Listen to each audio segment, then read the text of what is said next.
Now, take a listen to this. For some of you, it might bring back rather a lot of memories.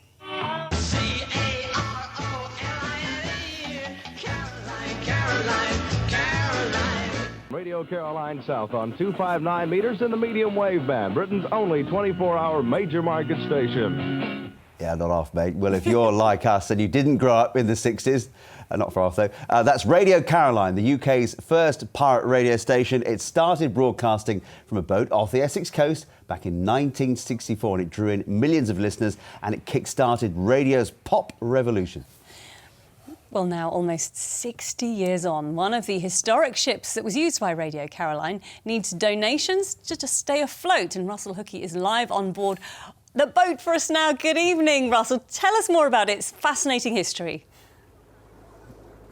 Good evening to both of you. Yes, I'm on the high seas this evening, not quite, the Blackwater estuary just off the Essex coast. This is the Ross Revenge, a former fishing vessel from Grimsby, but more affectionately known as the home of pirate radio station Radio Caroline, as you say. Still broadcasting, but no longer a pirate, but it does need some work. I'm delighted to say that Ray Clark is with me, one of the presenters. He's on board. This is a special ship, isn't it, Ray? Yeah, it's been the home of Radio Caroline for 40 years, but she's had a hard life.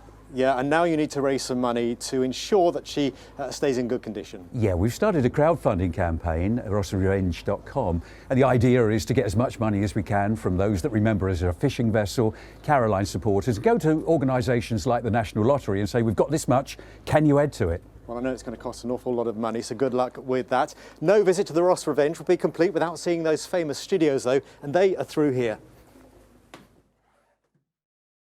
Well, I'm not going to lie, it is a little cramped in here. There are some steep staircases as well, but this is a ship which has survived a hurricane, a partial capsizing off the Goodwin Sands, and also an armed raid by British and Dutch officials who smashed up all the broadcasting equipment. This, as you can hear, is where the magic happens. This is the floor where the studios are, and it is a lot smaller than you might expect a radio station to be. That is, of course, because it's in a converted ship. But in this studio is Josh, who's just 17 years old, one of the younger members of the crew. Josh, tell us what it's like working on such a historic ship. It's incredible. The magic, as I'm sure Ray's already spoken to you about, is like nothing else you'd get at any other radio station. And Radio Caroline's been around much longer than I have, and so's the ship as well. So I've grown up with it around me all of my life, and it's something really special.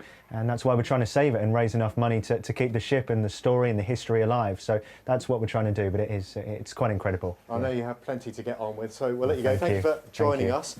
Outside, the ship may well be a little bit rusty. A few holes here and there, and those decks certainly could do with more than a varnish, but inside it's pretty good. Up here is the bridge, and I'm told it's a bit of a 60s time warp.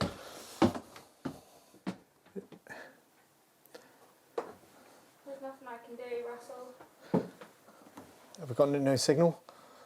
It's on full signal.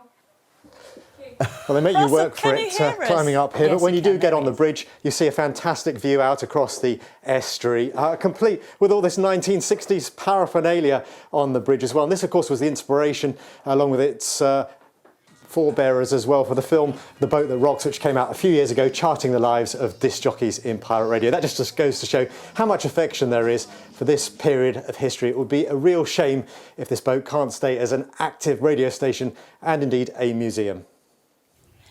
Oh, Russell, fantastic. A real trip down memory lane. I used to work with Ray Clark in my very early days in the 1990s at Essex Radio in Southend.